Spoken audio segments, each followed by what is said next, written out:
Sa HOR, you went there alone. Pero dito may kasama po kayong team. Were you expecting more questions from the Senate? Actually, yan yung discussion namin kanina because we were in a meeting. The Office of the Vice President was in a Zoom meeting. And then, wala kaming sagot, ma'am. Ma'am, what can you say? Hindi ko alam kung bakit mag-isa ako doon sa House of Representatives. And then, suddenly, nandito sila. Sumama sila dito. Pero, madami kasi ang mga personnel ng Office of the Vice President na merong some sort of anxiety pag pumupunta sila sa House of Representatives dahil sa mga nangyari noong nakaraang taon. Likely baka yun yung rason bakit ayaw nila ako samahan doon sa HOR. What can you say, VP? Smooth sailing po yung budget niyo dito. Si Senator Bongo sabi gusto pa niyang ibigay yung part ng budget niya sa opisina niya sa inyo. Well, ganun din naman sa House of Representatives. Mabilis lang naman. Mainly because napakaliit kasi nung budget. Tapos, ang karamihan doon are for projects na ginagawa na namin noon pa since 2022. So, wala siyang bago na project. Ma'am, kontrata na po kayo sa present budget nyo or are you requesting ng Especially sa social services, ma'am. Mas madaming matutulungan pag mas malaki yung budget. Pero I decided not to submit a bigger budget because alam naman namin na hindi ibibigay yun eh. So parang maglulukuhan lang tayo kung magsasubmit kami ng mas malaking budget tapos babalik lang din tayo sa kung ano yung nasa NEP na yun, which is about 900 million. So hindi na kami nag-submit. May we ask about the welfare check done to your father, ma'am? Ano na pong update po doon? Yung welfare check na yon, usually kasi pag pumupunta yung officials from the Philippine Embassy in the Netherlands, nagsasabi sila at alam namin or alam ng defense team ng mga abogado na pupunta sila. Pero for this one or two, hindi ko pa masigurado kung 2 beses o 1 beses. Pero sigurado ako, hindi ko pa masigurado kung 2 beses. Pero sigurado ako na merong 1 beses na pumunta sila na hindi sila nagsabi sa pamilya man na nandoon sa Hague o sa defense team. Nalaman ko na lang siya noong merong report na binigay sa Office of the President. Was there offense taken on your part? No? Yes, ma'am. Bakit, Oo. ma'am? Kasi hindi naman sila nag-welfare check eh. Simula nung dumating si dating Pangulong Rodrigo Duterte, pumupunta sila doon for specific reasons, hindi dahil sa welfare check. So, noong nag-file ang abogado ng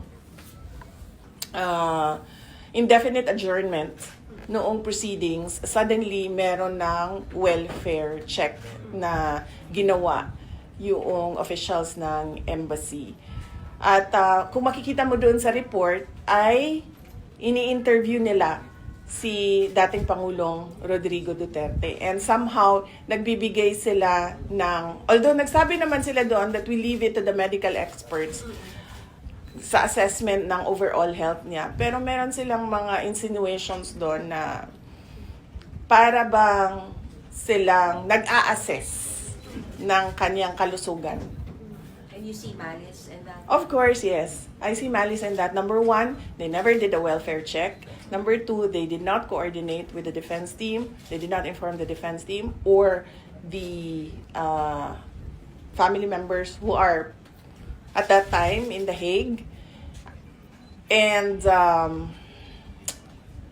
yun, makikita mo sa report, nag-a-assess sila sa kalusugan. Ma'am, but ICC said it has to have a consent of the detainee daw for them to allow any representative from the government. So we would like to assume, based on their statement, PR already allowed it. You know? Well, hindi ko na tinanong si Pangulong Duterte kasi ayaw ko na siya ma-stress at ma-distress sa mga nangyari. And ayaw ko na isipin niya na merong mali doon sa mga sinabi niya. So, ayoko na i-confirm pa sa kanya kung ano yung nangyari doon. The confirmation of the reports that I got, a copy of, enough na yon para sa akin na sabihin na na hindi maganda yung kanilang motibo sa pagpunta doon. Dahil unang-una, sinabi ko nga, hindi sila nagpasabi na pupunta sila doon. At nangyari lang yon noong nangyari lang itong welfare check na ito noong merong filing ng indefinite adjournment. At makikita mo sa report, nag-a-assess sila ng kalusugan. Wala pong explanation sa inyo, VP, even after the fact na bumisita sila. After the fact, wala silang explanation. I believe nag-explain ang Department of Foreign Affairs, ang DFA. They said that gumagawa talaga sila ng welfare check sa mga kababayan natin. So where is he right now? Is he at the hospital or at the detention facility po, ma'am? Nasa detention, as far as I know, nasa detention facility siyang today. Yes. Kailan niyo po siya nakausap ng huli, ma'am? Nakausap. Oh. Kailan ba siya? Friday to Friday siya sa akin eh. Friday of last week. No, Friday of last week siya. Ko siya huling nakakausap niya araw-araw si Kitty, si Veronica. But earlier today, Veronica messaged me telling me that she's busy today with her examinations.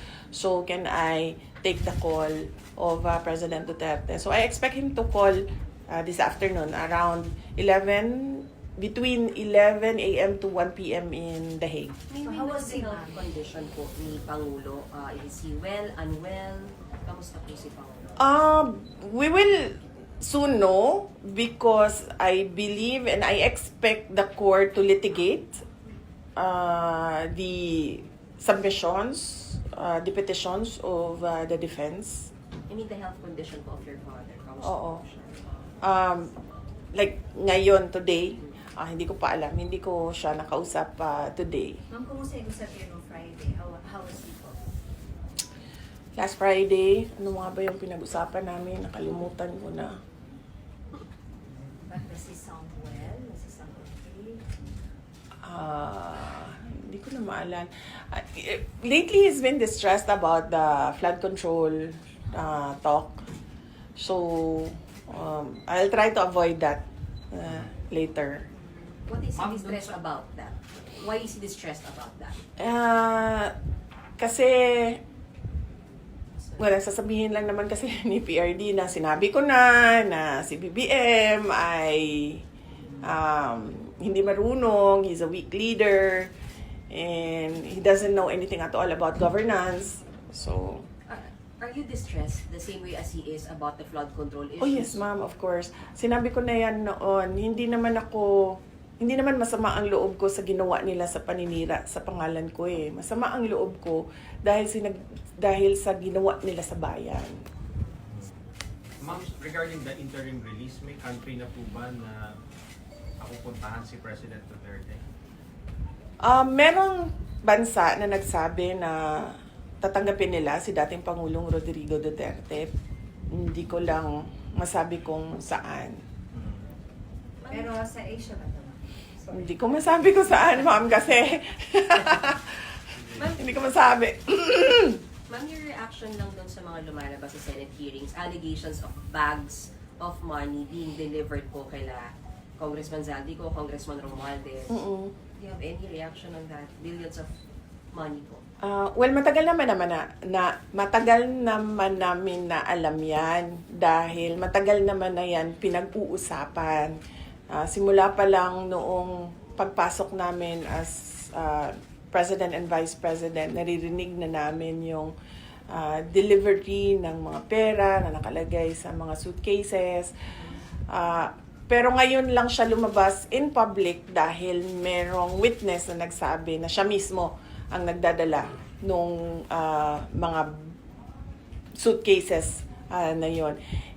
Hindi siya odd for Martin Romualdez because he was already involved in heavy luggages doon sa Okada case. Kung maalala ninyo, doon sa State of Delaware case sa Amerika, nabanggit na yung pangalan niya doon at nabanggit na rin yung pangalan niya doon na tumatanggap ng pera na nakalagay sa luggages. So, ganun talaga yung modus nila.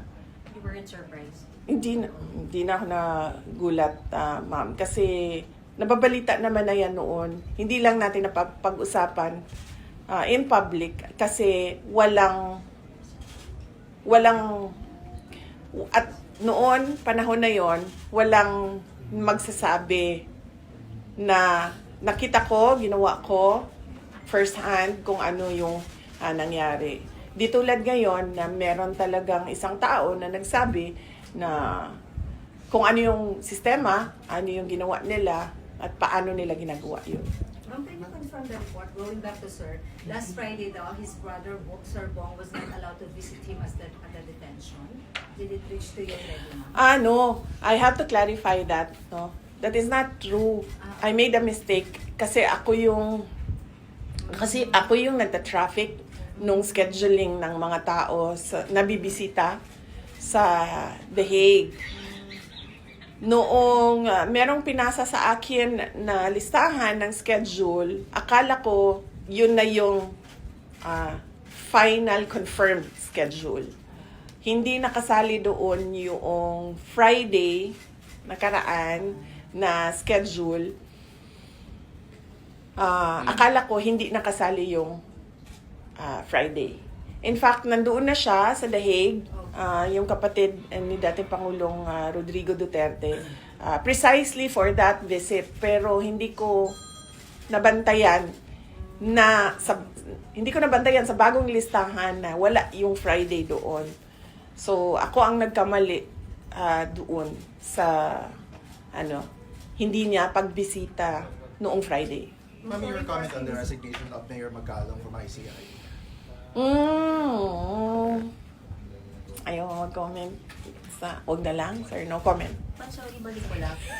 Matagal nyo na kung alam yung modus sa di umano'y pangingitbak sa flood control? Hindi lang sa flood control, ma'am. Pati sa sa illegal gambling.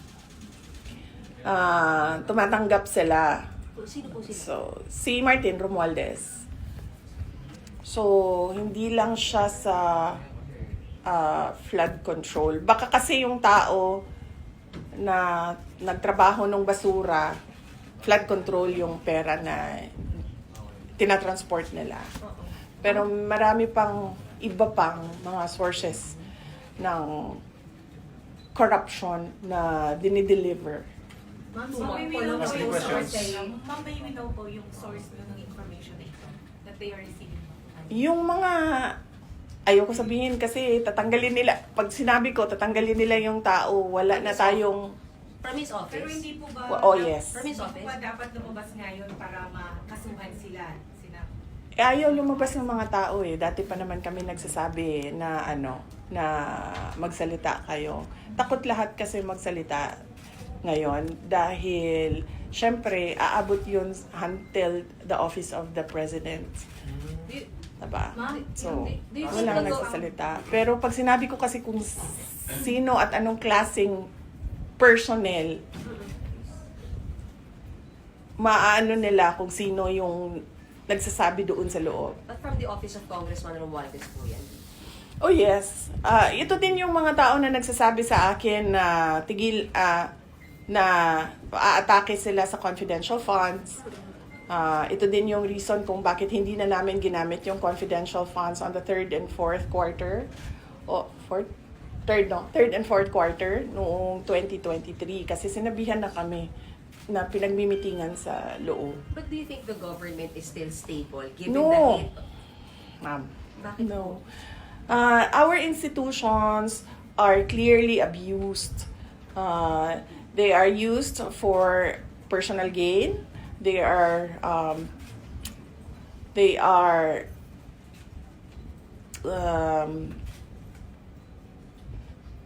used for personal gain, And we have already seen the testimony of witnesses about corruption. And there is practically nothing happening in our country. Ilang ulit ko na yan sinasabi noon na tigilan yung politika, tigilan yung pag-una ng pansariling interes kasi walang nangyayari sa ating bansa. Meron ba kayong nakikita at all na project na nakatulong sa ating bayan? Wala. In fact, we ran on the platform of unity and continuity. Ang expectation noon is that there will be continuity on the projects like the build projects of the former administration at yung mga iba pa na nasimulan ni dating Pangulong Rodrigo Duterte, pero wala naman tayong nakita. Ma'am, sa Last question. Ma'am, sa hangin ng mga... Ma'am, do you think nag-serve as an instrument lang sina Congressman Romualdez? Hanggang And ano pa ako dito, may hanggang kumpasito alauna ng pa ako. Pangulo. Yes, okay. Ma'am, do you Answer. think nag-serve as an instrument sila Congressman Romualdez at may kumpasito ni President Bongbong Marcos? Example na lang, noong budget, example na lang ng budget natin. Yung budget natin, ang huling pumipirma dyan, ang Pangulo. Para siya maging batas, para yan ma-operationalize, para natin ma-implement yung batas na yan, kailangan yan ng pirma ng Pangulo. The fact na nagpirmahan sila ng budget na may mga blanco, ibig sabihin, hindi nila binasa or pinabayaan nila na merong mga ganun na blanco. Ma'am, you mentioned na hindi stable ang gobyerno. Sa tingin nyo, kumusta ang moral ng mga sundalos na may mga nagkukwento na ba sa inyo na mababa ang moral nila or ano? Hindi ko alam. Hindi ako makapagsalita sa moral ng mga sundalo. Siguro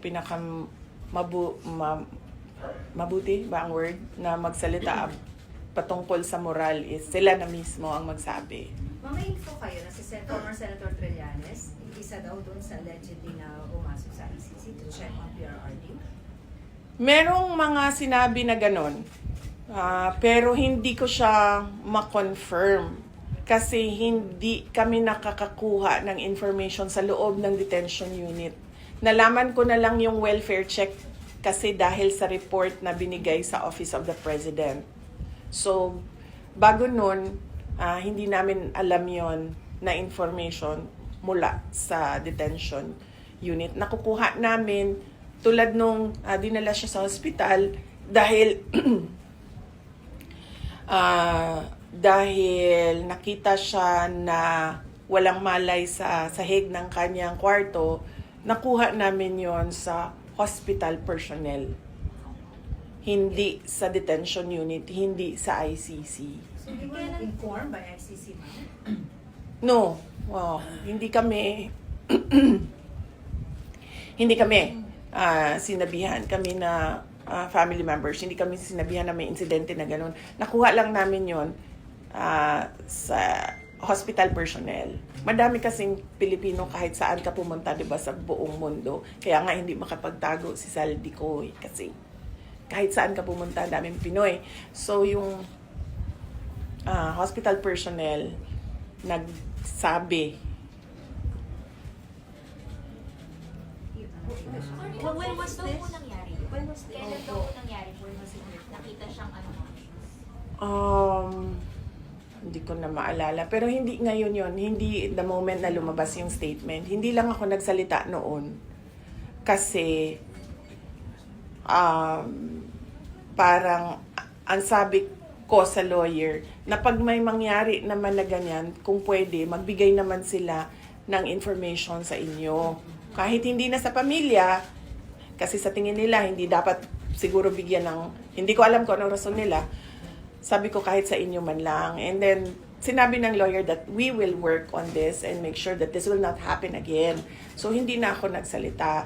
Nagsalita na lang ako nung nakita ko yung report sa welfare check.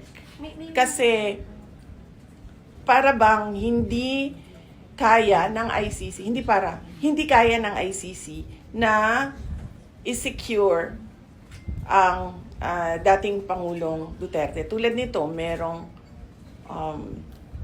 pagbisita sa isang agent ng government na ito din yung gobyerno na nagdala sa kanya, nag-kidnap sa kanya dito sa Pilipinas, tapos dinala siya sa Hague.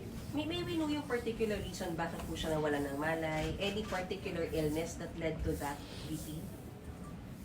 Hindi ko alam, ma'am. Hindi ko kasi nakuha talaga yung report, ma'am. Nakuha lang namin siya sa hospital personnel at yung tests na ginawa sa kanya.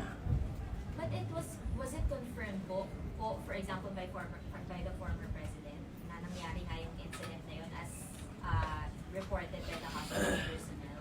Tinanong ko siya. Alam ko tinanong din siya ng lawyer. Hindi ko lang alam kung anong mga incidents. But tinanong ko siya kung totoo ba. And then sabi niya, hindi naman yan yung una. Madaming beses na ako na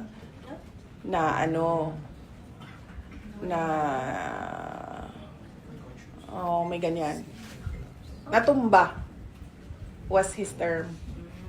And Oh. isn't it alarming or Yes, it's very alarming. That is why I released a statement stating that clearly the ICC do not have full control of the safety and security of the former president, because I believe, and the way I see it, he needs 24-hour caregiver, bedside care. So, yan din yung sinasabi ko sa kanila. Keeping him in without a trial date, without a date for confirmation of charges, it's just plain cruelty ba?